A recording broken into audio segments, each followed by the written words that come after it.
ஆத்திமவராசிய பாப்பாத்தி நீ எனக்கு அக்கா இல்ல ஆத்தா எனும் கொலசாமி.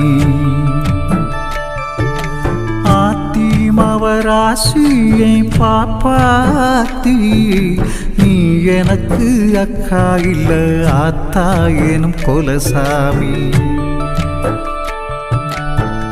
கடக்குட்டி என்னவோ வயிற்றுலதான் சுமக்கல, கடவுளை பார்த்து புட்டே அக்காவோ உருவுல. கடக்குட்டி என்னவோ வயிற்றுலதான் சுமக்கல, கடவுளை பார்த்து புட்டே அக்காவோ உருவுல. ஆத்திமவராசியே பாப்பாத்தே நீ எனக்கு அக்கா இல்ல ஆத்தா எனும் கொலசாமி.